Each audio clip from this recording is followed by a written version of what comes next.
Hello. Good morning and welcome to How to Become a Healthy Business Leader in 5 Simple Steps. So today we are streaming directly onto LinkedIn and also to YouTube. So I'm just going to do a couple of sound checks to make sure that I'm not talking to myself, which is always a problem.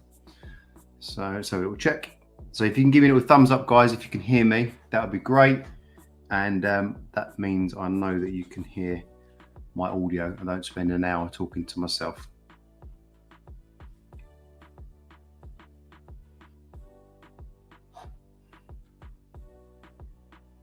Cool. Okay, right. That's all clarified then. We're definitely up and running. Everything's working. Everyone can hear me. So thanks for joining me this morning. So those of you that don't know me, my name's Cameron Harris. I'm the Managing Director of Truth Fitness, and we help business leaders to get into incredible shape despite their crazy schedules, despite the pressures and the stress of running a company. And that's our kind of area of specialization. So today what we're going to be talking about is giving you an insight into the 5 steps, the 5 pillars that we use with our clients to help them to get from stressed out, exhausted, always traveling, maybe drinking too much, maybe eating too much, in a position where they feel bloated and inflamed and they're overweight and their health's just not in a good position. Because oftentimes what happens is that when you're running a company or you're very senior within a company, the stresses and strains of that business, of that kind of day-to-day pressure means that the health and fitness, your personal health and fitness gets pushed down the list of priorities. So what we've done over many years of kind of working with this type of person, this demographic, is we've created a very simple system that in fact guarantees results for people that come on board with us as clients. So today what I'm going to do is map out those 5 steps. So this will live on LinkedIn, so you can check it out afterwards if you've missed it. It will live on YouTube as well. So again, you can watch the recording. But if you are watching this live, I'd recommend that you get a little pen and pad. Those of you that don't know what a pen and pad looks like, and take some notes, because the information we're going through today, you could literally take this away and build your own program from this, and it will get incredible results. I literally had a call with somebody 5 days ago and took them through this process, just said, hey, try that. Hadn't been able to get results for 5-6 years, nothing had changed. And they followed, morning guys, morning everyone that's on. They followed this simple 5-step process and they lost 2.5 kilos in a week.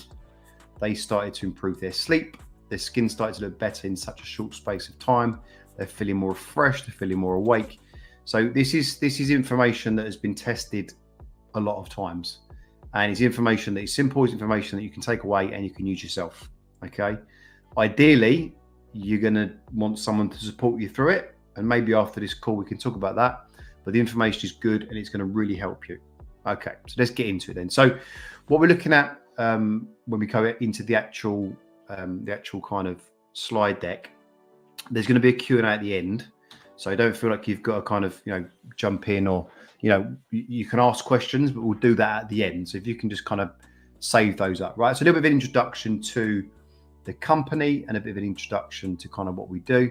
So we help business leaders specifically, but people in general, achieve their goals and live happier and healthier and happier lives by providing expert guidance and inspiration in nutrition, fitness, and habit optimization.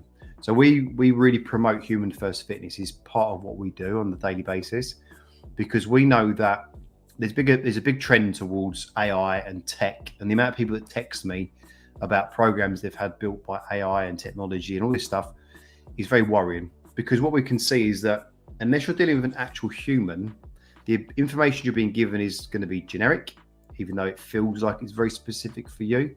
It's not going to understand, it's not going to be empathetic, it's not going to understand pain and restrictions and days when you feel stressed and days when you feel like you don't really fancy it. It's just not going to do the job for you. I mean, if you're 22 years of age and you've got loads of time on your hands and you can follow a program and you go to the gym 5 times a week, maybe not a bad choice. But if you're a business leader that is in, not in a healthy position, that has lots of different issues, whether it's time, whether it's stress, whether it's poor sleep, alcohol, bad habits, it's just not going to do the job for you.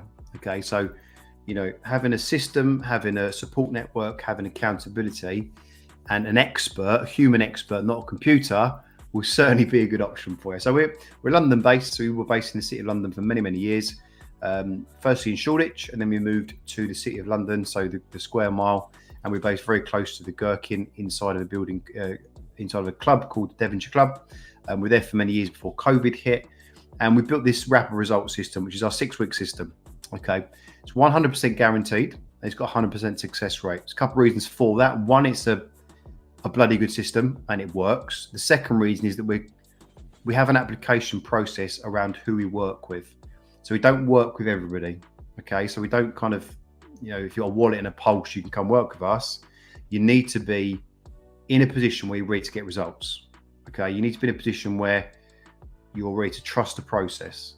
If you're coming to us and you're looking to kind of, just do something that's fun and all that kind of stuff, and you're just moving around and you want to do fitness classes, that's not what this is. We are about real life health transformation. Okay, over 430 business leaders have been through our process and they've transformed. So just a bit about the actual webinar, why we're doing this. So the purpose of the webinar, we're going to go through why it's so hard to lose weight and improve health when you're running a company. We'll cover that as well. How do we fix it? Of course, that's the important stuff. How do I take this problem that I've got and actually use it to fix the problem? And again, what is a healthy business leader? So we talk about this a lot in our wording, in our marketing, in our webinars, everything that we do. We talk about the healthy business leader. And the healthy business leader essentially is what you should be aiming for. It should be the gold standard of where you should be. Okay. Now, I've only got kind of 45, 50 minutes to do this presentation, but just to kind of give you an insight that I think is really helpful for people that are watching this and are maybe not aware of where they are on their health journey. Okay. If we look at BMI, and we look at obesity as a marker of poor health, okay, and there's no doubts around that. There's no, that's not up for debate. If you are obese, if you're morbidly obese, which is a BMI talking 28, 30, 35 plus, you are in a very poor health state. The chances of you getting cancer and heart disease and diabetes and all the really bad outcomes that we don't want to talk about or think about are increased exponentially. Okay, so if you're watching this, if you're tuning into this today and you're a business leader, you're successful, or maybe you're someone that's senior within your company and you're under a lot of stress and you are in the obese, morbidly obese range, you must get your weight down.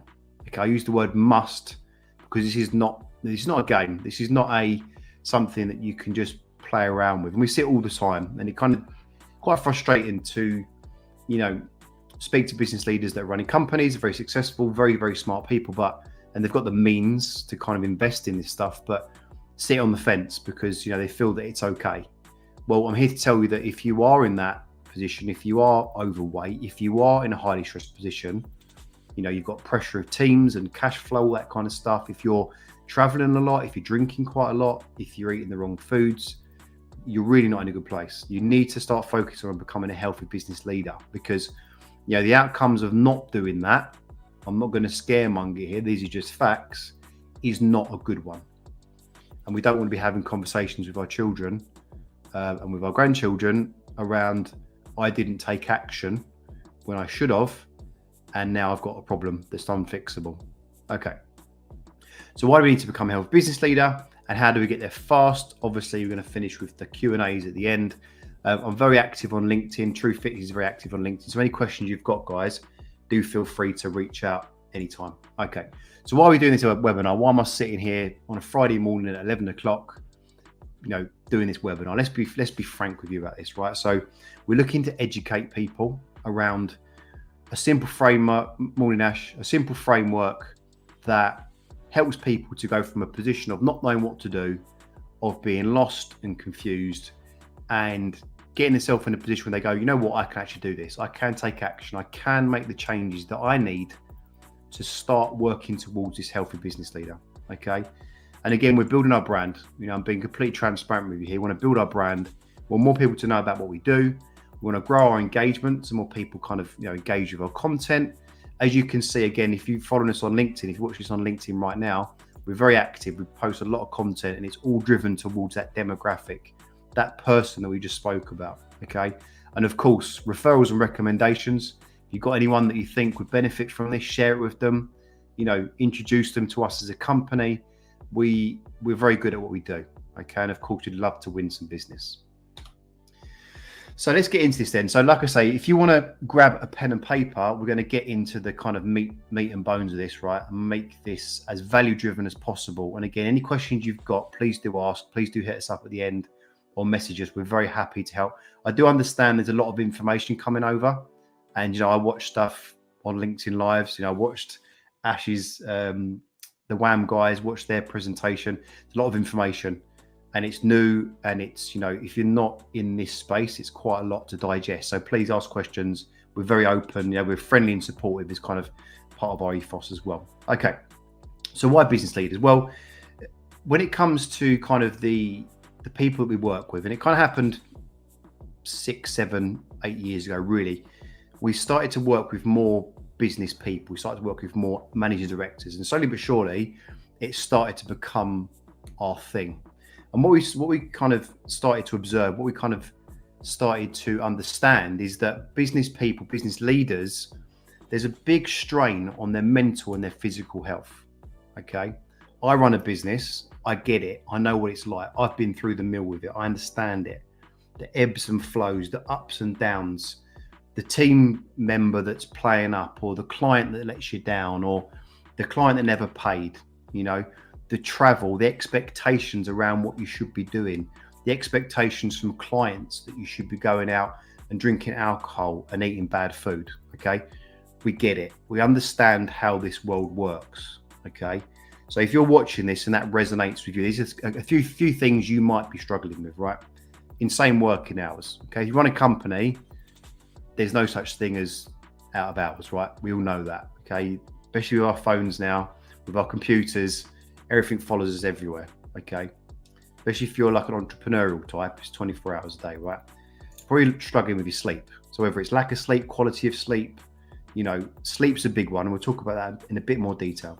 You're probably traveling, whether you're getting on the train often, or you're traveling to New York or Dubai, or wherever you are in the world, that travel has a negative impact on your energy, on your capacity to kind of rest.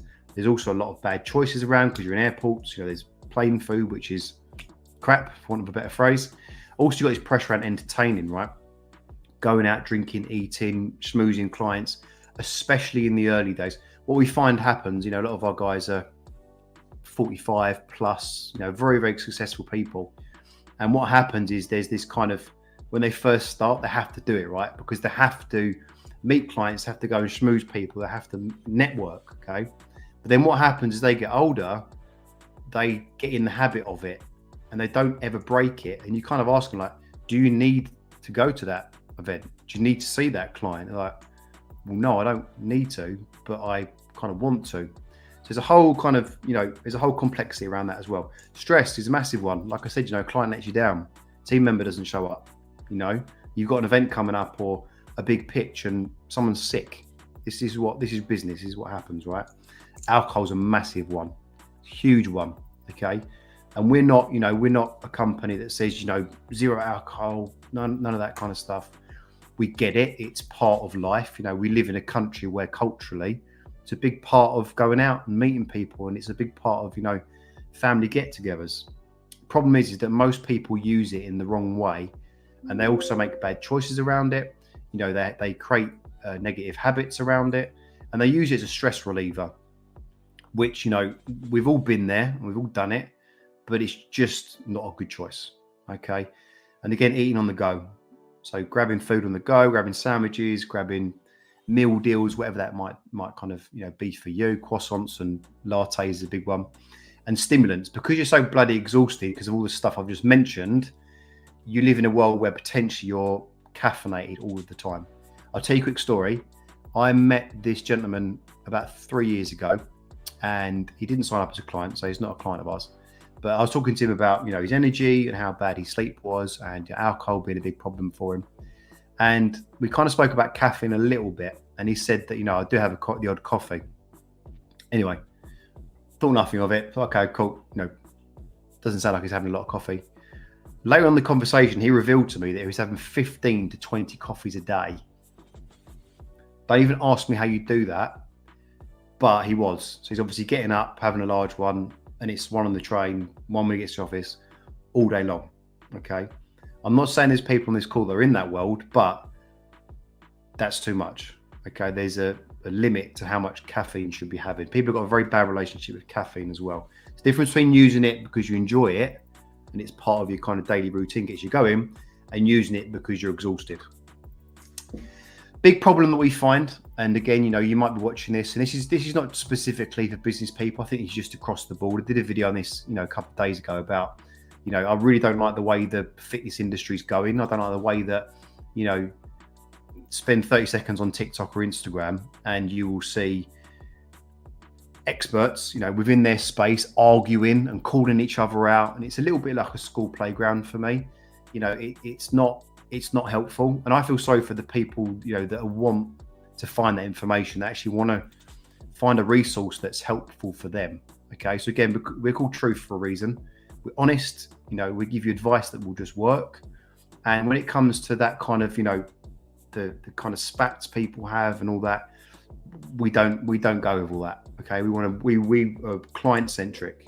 For us, it's about helping you. It's about getting results for you. Okay, so you might watch this and thinking, like, I've Googled stuff, I read fitness magazines. Someone's telling me calorie counting, someone's telling me vegan, someone's telling me keto. Trust me, it's a minefield. I'm doing a level 5 at the moment on my nutrition. And even inside of the literature, people are saying inside of programs that nutritionists are taking, this is not an exact science. This is not, a completely proven principle. So if it's kind of conflicted within the nutritional world, how do you, the client or the person trying to get in shape, you haven't got much of a chance. So again, it's a big problem within the industry. So again, if you are a business person, if all the stuff that I've said to you is resonating, potentially the way we do things could work for you. Okay. But something's really important to understand is that 99% of the information out there is not relevant to you. Give you a quick story. One of our clients who's been a client of ours for 6 years now, fantastic guy, very, very successful business person, runs 2 companies, top guy. He worked with a personal trainer and he went to his personal training before he met us and said, hey, I've got these clients coming over from New York. There's a couple of guys coming over. They want to go for dinner. They want to go to the Savoy, want to have a steak, etc. What would your advice be around, food and what to drink?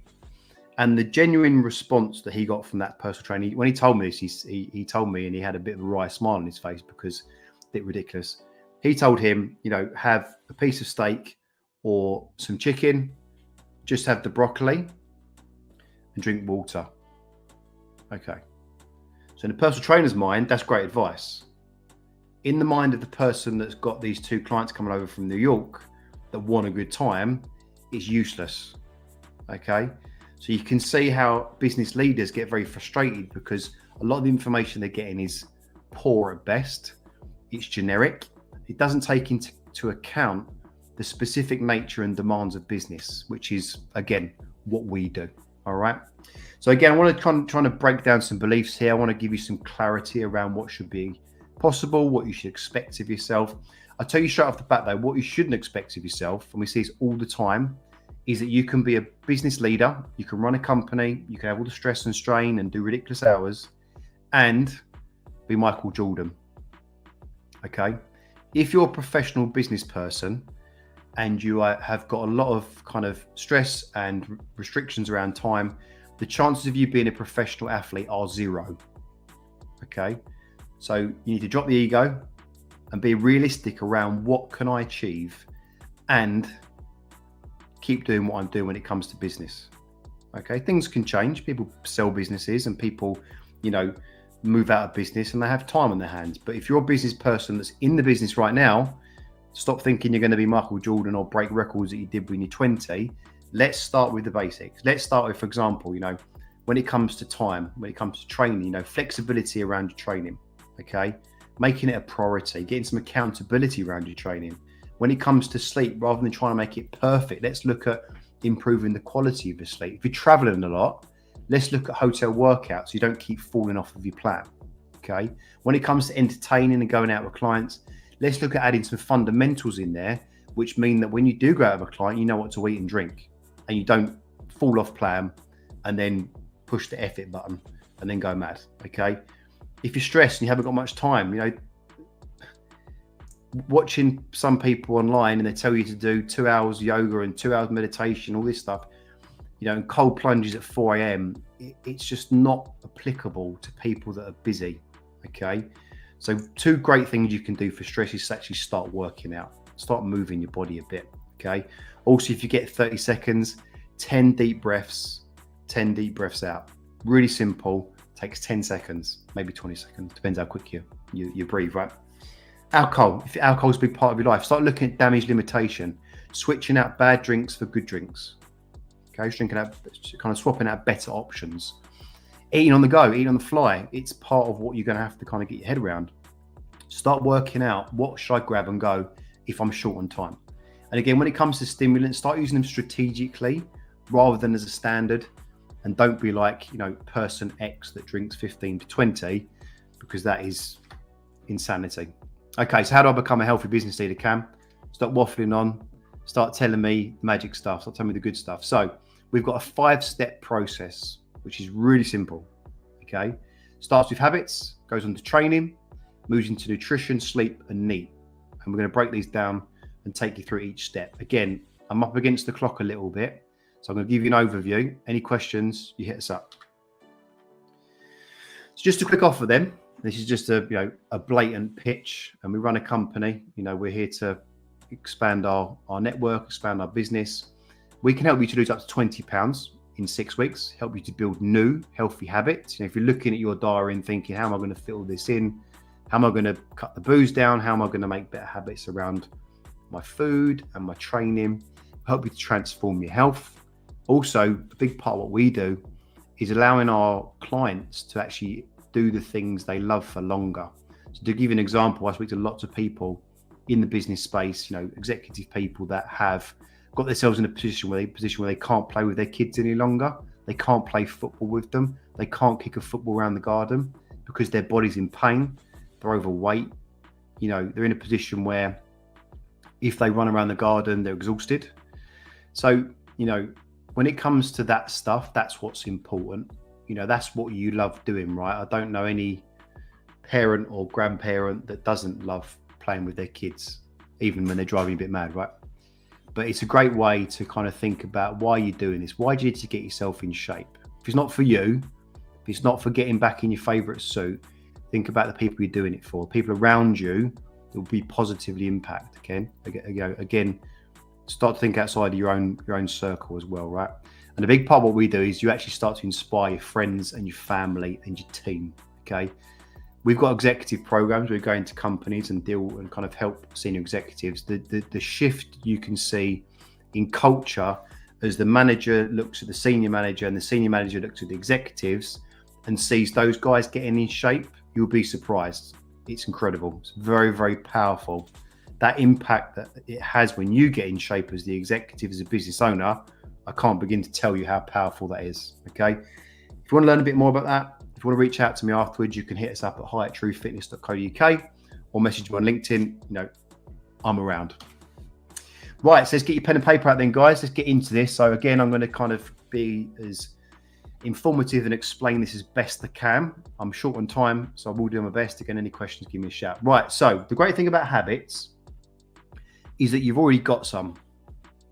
You're not adding something to your life, right? You've already got habits, Everything you do every day, okay, can be put into a category of a habit, of a structure around your day that you probably normally have, okay? You maybe aren't even aware that you've got a lot of habits in your daily kind of routine that you didn't realize were a habit, okay? But the good thing about habits, as I mentioned, is that you can take bad ones and shift them into good ones. It won't take you any more time. You're already doing it, okay? So the first thing to do is assess your habits. What am I doing on a daily basis that is a habitual thing? Okay. And then ask yourself, which are the bad ones? So for example, I'm not walking from the station to the office, okay?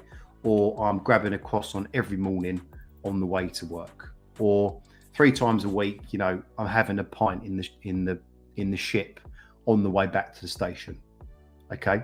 Once you've listed out all of those bad habits, what we're now going to do is rank them.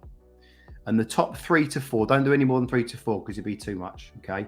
The top 3 to 4 maximum, choose those and list those as the ones that are going to have the biggest impact if you were to change them. So, for example, having a croissant or a bacon roll with loads of HP sauce and a latte with sugar in it is probably quite a bad option in the morning. That's a bad habit. Okay. Once you've decided what those 3 to 4 are, don't do any more than that. Please don't do any more than that, because you're going to leave yourself pissed off and disappointed because you've overdone it and you can't do that. Once you've done that, you want to build out a new habit list. And you can see in here is a little snap of our application. You can see what we've done for a client. We've built out a daily habit routine. So every day they go in and tick that new good habit. You could do exactly the same thing for yourself on your phone, on a pad of paper, wherever you can see it on an app. There's probably accountability apps out there. And every day, yes, I've done it, yes, I've done it, yes, I've done it. What actually begins to happen is, because you're ticking it off daily, you're physically building a new habit into your life. Okay.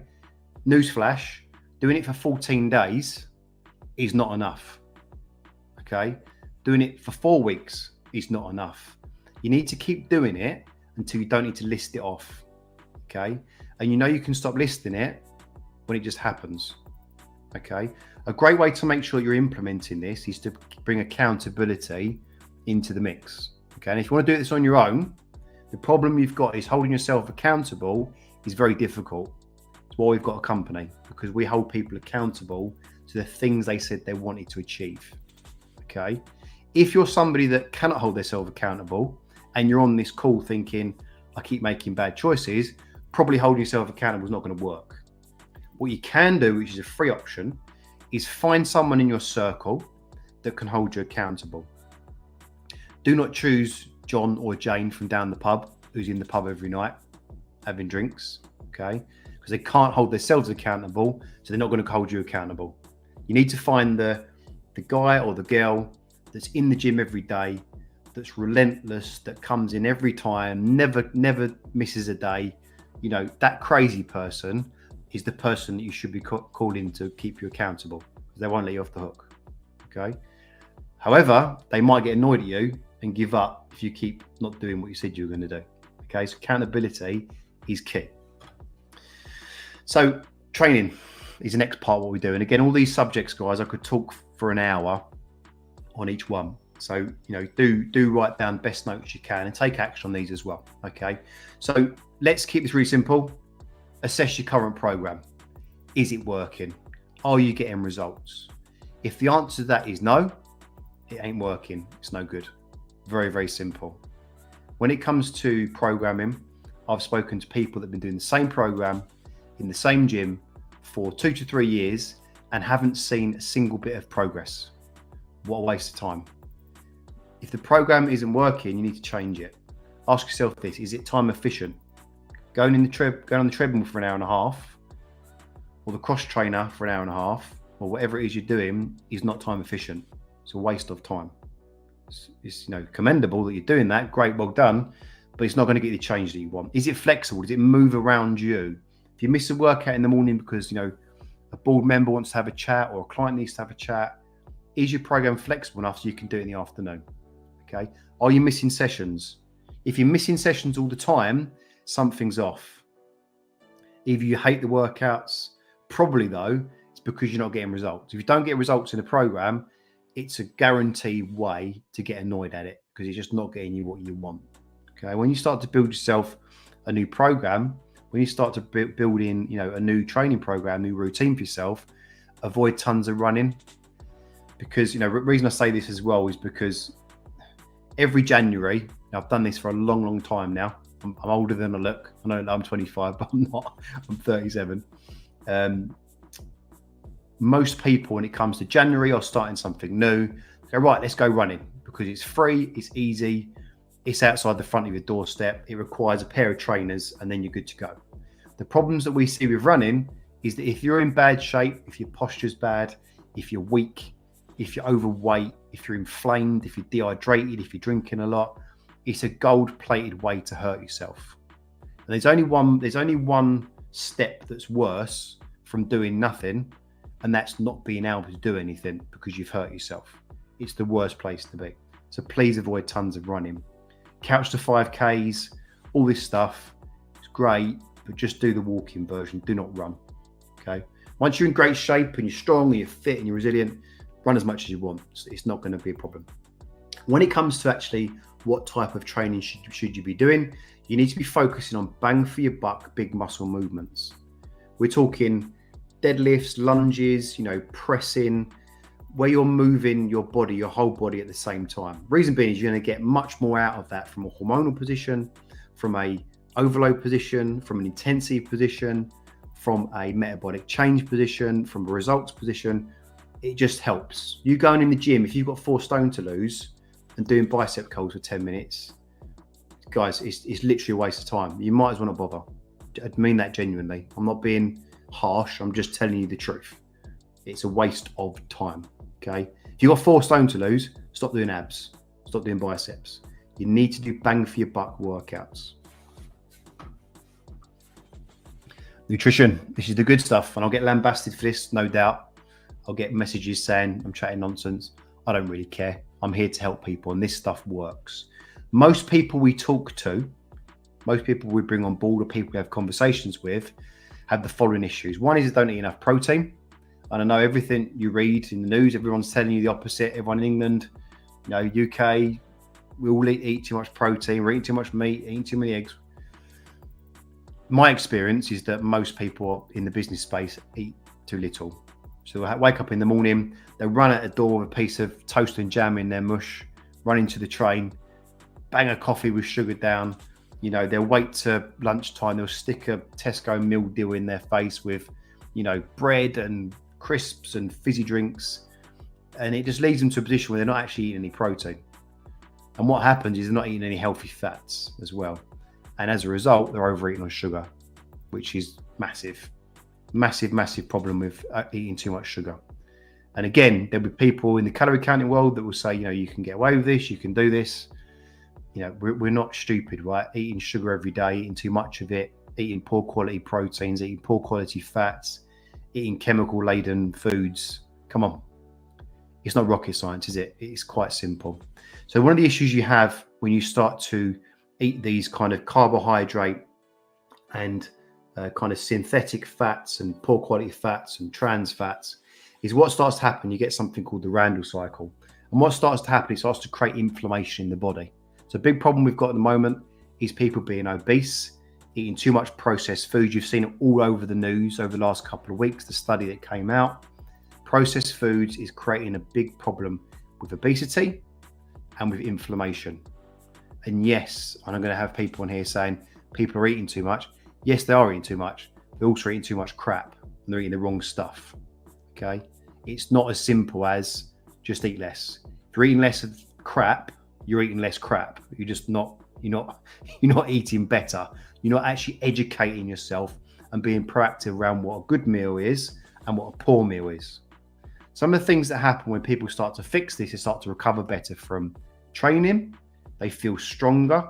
They don't feel hungry because they're actually eating proper food. And also they stop overeating once they start to fix these problems. What happens when you have a kind of diet that's laden with lots of sugar and carbohydrates and all these kind of man-made fats, it tricks your body into thinking that you can eat more. You ever seen a kid eat at McDonald's? Within half an hour, they want another one. Reason being is it's not proper food. It's not proper food. It's not nutrient-dense, good quality food. And again, reducing inflammation in the body, see it all the time. I'm not going to mention his name because he might be on and it's a private matter, but a client I was very recently had extremely restricted shoulders and was diagnosed with an autoimmune issue from fixing his food up, from eating nutrient dense foods, from reducing the amount of processed foods in his diet. The range came back, the pain reduced. We see it all of the time. A couple of questions popping up, guys, and I will answer those at the end, so thank you for sharing those. Do feel free to stick them in the comments box.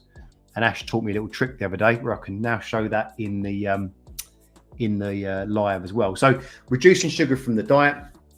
Again, how do we do things and how we get people to transform very, very quickly is we drastically reduce the sugar and carbohydrates they have in their diet.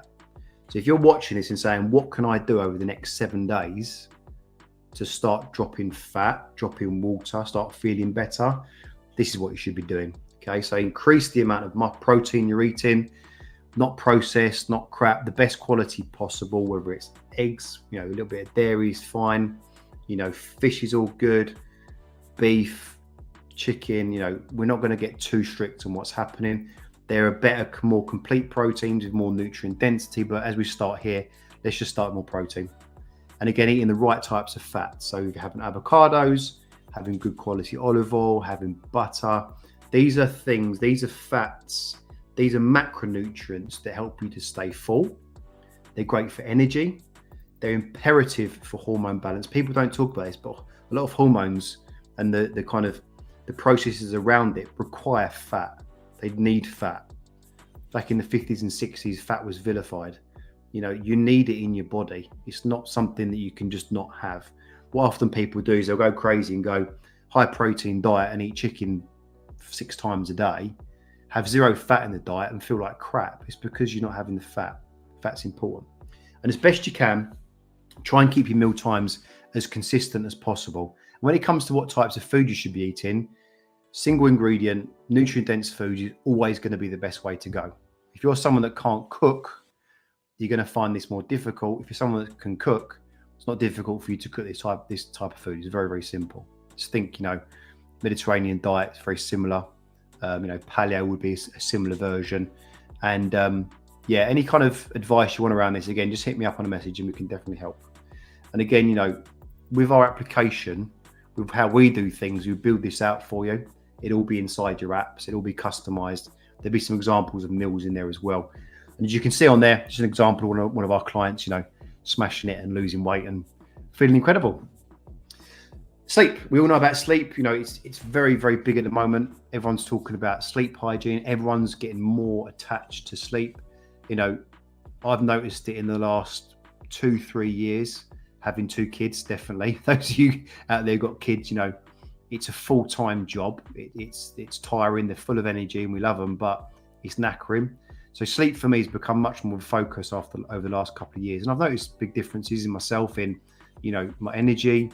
People don't realize, but an hour and a half lost in sleep can reduce productivity by 32%.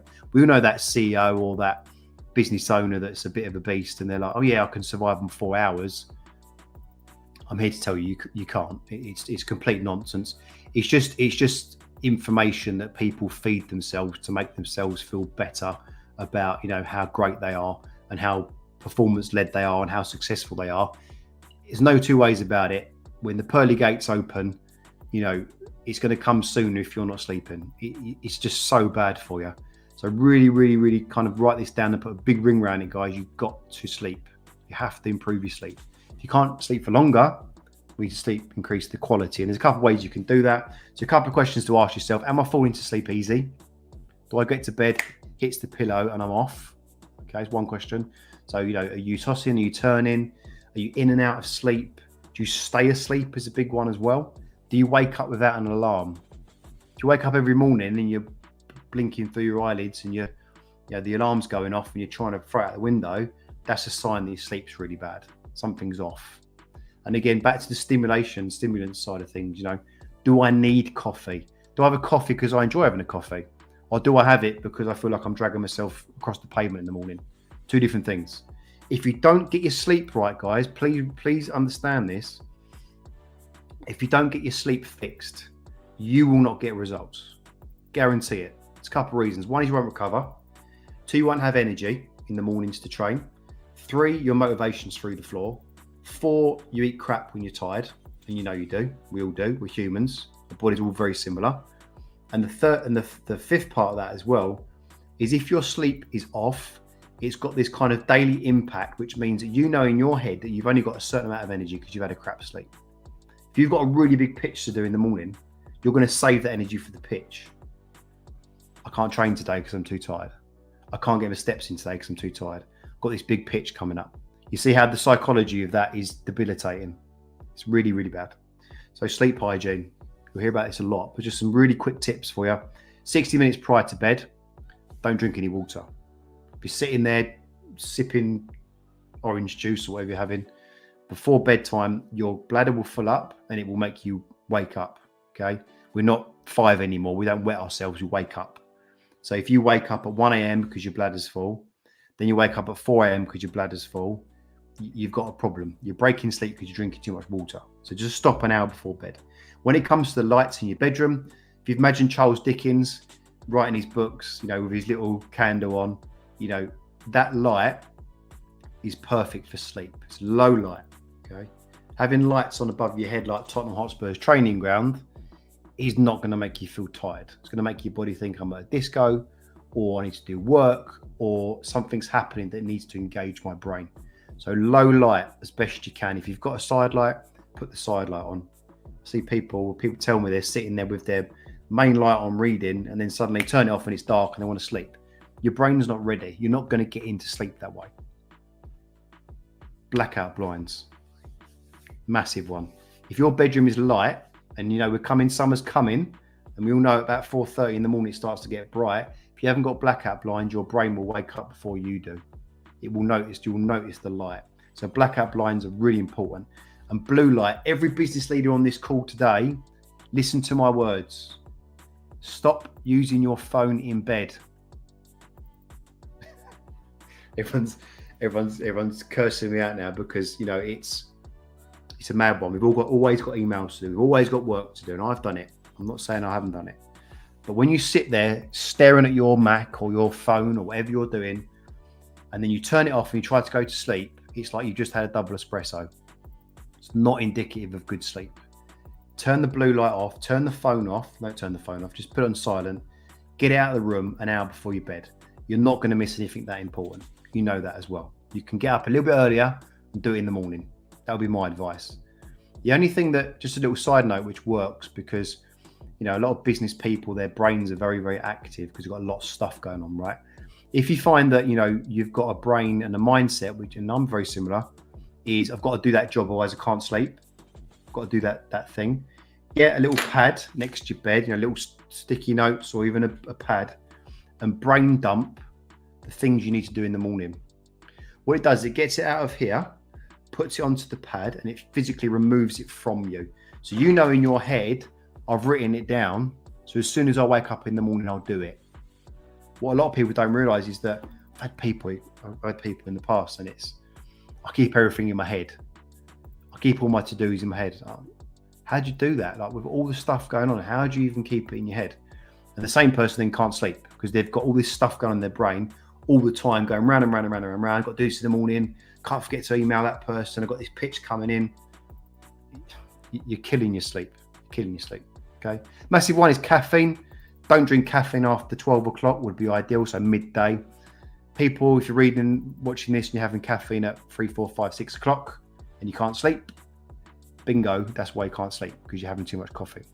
It's got a very long half-life, caffeine, so about 12, 13 hours. So it will stay in your system for a long time. If you stop around 12, by the time it gets to 7 o'clock in the evening, your body's in a non-stimulated state. 2 p.m. would be the latest, but don't have it after 2. Also get into a position where you have the coffee a little bit after you wake. Don't have it as a kind of as soon as you get up. Give your body a chance to wake up naturally. Booze is a massive one. If you're drinking, the old wives' tale of a glass of red wine will help you sleep. It's total nonsense. Absolute nonsense. Because what happens is your body then has to deal with the alcohol instead of focusing on restful sleep. So you might pass out because you've had a bottle of red, but you'll sit in this very shallow sleep. And probably around 2 or 3 o'clock, we've all been there, right? You've had a bottle of red, or you've had some vodkas or some beers, and at 4 o'clock in the morning, you're awake because your liver is now having to deal with that, and it's waking you up because it's a process that takes quite a lot of energy up. So you're waking up. Tulsi tea, chamomile teas, they're great for kind of reducing, just kind of chilling you out a little bit. Magnesium, guys, absolute game changer. Most people in the UK are deficient anyway, so you should be having that as standard. But magnesium before sleep, if you can get a blended one, blatant pitch, we've got a really good one, so reach out if you want it. But magnesium is amazing for sleep. It really gets you into deep, restful sleep about an hour before bed. Sleep. Big one. And then kind of final pillar then is NEAT, which is non-exercise activity thermogenesis. This is all the movement that you do outside of your exercise. So if you see me, I'm quite active. I'm moving, I'm fidgeting. People drive people mad because I'm always fidgeting, right? That's because naturally I'm quite a movement-based person. So my energy state is out on a rugby pitch or in a gym or doing stuff like this. I've got to be active. Doing things where I'm kind of in a position of, sitting on a task that is quite slow and monotonous, I struggle with that. I'm more of a high energy type person. So all those movements that you do, the fidgets, the moving, the steps is a big one. Everyone knows about the steps, right? It's all the energy you expend outside of your actual exercise and sleep. So let's talk about steps specifically, because some of you might not be someone that constantly swings your hands around and, keeps moving around. Steps is a great one because obviously it's a measurable number. We've got watches, we've got phones, we've got all different types of ways of measuring it. And when it comes to steps, you'll often hear people talk about a gold standard of 10,000 steps. If you're working in an office and you're in a sedentary job, that's really tough. If you ever tested it, it's a lot of steps. 10,000 would be okay for someone that's walking to meetings or, kind of in a job where they're in and out of the car, stuff like that. If you're actually at a desk, it's very difficult. So a couple of things to do would be to recalibrate that to around 7,000 to 7,500 would be a much more realistic target, because that's a good level. Still going to require you to plan in some walk-ins. A couple of little hacks for you. Go and get a coffee. At 11 o'clock, don't use the coffee in the office. Just walk down to the shop and get one, or pretend you walk into the shop and get one from the office anyway. Just use that time to get those steps in. If you've got meetings with the team that are just phone meetings, if you're talking to a member of staff or someone that's very relaxed, doesn't have to be a very, very professional conversation, stick your AirPods in and go for a walk. Just do that. If you're having your lunchtime, rather than going and sitting somewhere, eat something for 10 and get for a walk. You've got to plan these into your day. If you're someone that's getting off the train and then taking, getting to the station that's opposite the office, consider getting up a little earlier. Consider going to the stop before if it's a 10-minute walk. Consider getting, walking rather than jumping on the bus or jumping on the Uber. You haven't got to do it every day, because what we should think about as well, if you're struggling to get daily steps in, it's a struggle for you, start to think about it across the whole week. So if you set it at 7,000 a day and you set it against 7 days, and then Monday, Tuesday, Wednesday, you only hit 4,000, okay? What you can then do is increase the amount you do on the weekend, because let's imagine that you're not in the office on the weekend and you can physically go out and walk the dog or the cat or the goat or whatever you're doing and go and physically move. So you can top yourself up over the week rather than putting so much pressure on yourself that you struggle to, fit it into a day. Because I get it. Oh, Cam, that's great for you. You're a trainer. I'm stuck on Zoom all day. Well, I actually am stuck on Zoom most of the day, FYI. But on the flip side, there are some of our clients that literally are on the Zoom from 8 till 7. That's tough. Start to think about topping yourself up on the weekend as best you can. So thank you guys for attending the talk today. I really appreciate it. And I hope you found the information valuable. I hope it's helped you to kickstart your journey. And just a little bonus for all you guys that have jumped on today. We've kind of had everything looks really good, doesn't it? I'm really proud of it. Everything looks cool. My mate Wes has sorted this out. He's got everything looking really, really good. So we've got a kind of success bundle, which is all of our PDFs. So we've got an airport guide, we've got an alcohol guide, we've got a grab and go guide, restaurant guide, becoming a healthy business leader guide, which is what we've spoken about today, broken down, a nutrition guide, and a couple more little special bonuses in there. If you want to get hold of those, and it will kind of, what we'll do is take what we've discussed today and give it a little extra super booster, because it's going to give you more context around the specific areas we've spoken about today. Email at hi@truthfitness.co.uk. Hit me up on a message afterwards and I'll ping those over to you. And they're brilliant. I'm really proud of them. There's lots of good information in there that will help you take the information you've got today and start to build something for yourself. So again, just reach out to me. You're more than welcome. Okay, right. So I've got a little time for Q&As. I've got a question come up here. See if this works. Oh, hey, it worked. There always. If you're still on, you can see that. So Muslim asked a question. Never thought about this. Running causes injuries. Demographic you talk about must have a number of people who have issues already. Back issues, shoulder issues. The advice I get regularly is that strengthening is the way forward. But if you have bulging discs, it can lead to back injuries, which leads to vicious cycles of being injured and not training. What's your advice on this? This is a great question. So essentially what this gentleman's saying is that he has an injury. Okay, he's got a bulging disc problem, which is, for those you don't know, there's little discs of jelly inside of your spine. And when they start to bulge, it causes a problem because the angle of your spine is not great. And it can cause pain and it can be uncomfortable.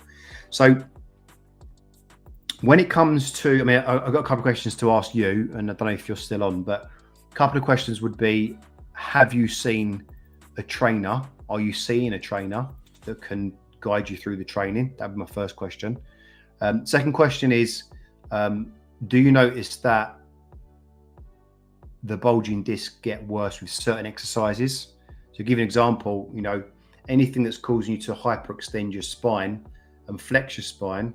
Oh, good work, Muslim. That's good news. Flex and extend your spine, probably not a great idea. Things that are going to be good for that. Problem with the issue with backs, okay, is that it's obviously the most sensitive part of our body. We're very sensitive on our spine. It's completely full of nerve endings. So back and neck pain, if you ever get it, is pretty debilitating. You want to lay on the floor and die essentially. So when it comes to back pain, you're kind of in this strange world where you don't want to do too much because it hurts you. But on the flip side, you need to get stronger. So there are a couple of ways of looking at this, and this is very difficult for me to advise you, Muslim, while we're not actually talking physically face to face, but I'm giving you general information. I'm kind of giving you an overview of what we often see is that I've got this back problem, I've got this bulging disc, I've got this back weakness, I can't do back exercises, I can't do deadlifts, I can't do squats, I can't do lunges. The problem you've got with that is if you completely avoid those movements, if you avoid those exercises, then your back's never going to get strong. So you're kind of caught in this between a rock and a hard place, which is like, what do I do? And again, it comes down to you as the individual, what movements you can do, what restrictions you have. Do you have full range in your spine? Can you flex and extend? What movements cause you pain? What can you do? What can't you do? What load can you take? What intensity can you take? But my advice, because you've asked for it, would be that you need to focus on becoming strong through your spine.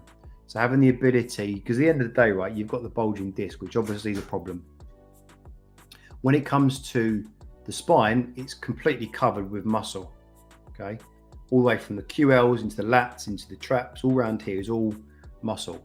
So the stronger you make that frame, the stronger you make the muscles around your spine, the more protection you're going to get actually on your spinal cord. So just start to think about that. Try not to think too much about the pain and think, right, I'm getting stronger because I want to make sure the whole posterior chain, the front of my torso, everything is stronger. But, it's quite a specific question. I would have to assess you really. But just a quick one, if your trainer hasn't looked at your ranges, if they haven't assessed you for ranges, if they haven't assessed you for kind of where in the body the muscles are switched off and they're turned off, and look to your posture, then you want to get that done because that's important. Because unless you know the information, it's very difficult to say, hey, these are the movements you should be doing. But generally speaking, you should start small and build up. I know you're doing, I think you said you're doing some deadlifts and stuff. Just be conscious. You want to get your restrictions done. And again, just so you know, that's not a standard thing. You want to make sure they've got MAT is a great way to do that. Muscle activation therapy is a great way to look at restrictions in the body. But yeah, just think about, I'm getting stronger because I want to protect my spine, not I want to do stuff so I don't hurt myself. It's a little bit of a different framing. Cool. So any more questions, guys? If there's not any questions, I will nip off and I will kind of be hanging around LinkedIn now for the next half an hour. Any questions? Want to grab the bundle, the success bundle, you can hit me up on email or reach out to me. Any more questions? If you want to come and join us as a client, that'd be amazing. If you want to share this with people, that'd be amazing too. And yeah, I hope you enjoyed it. I had fun kind of showing you my new sexy slides, and I hope you found it helpful. And yeah, great. See you very soon, guys. Thank you very much.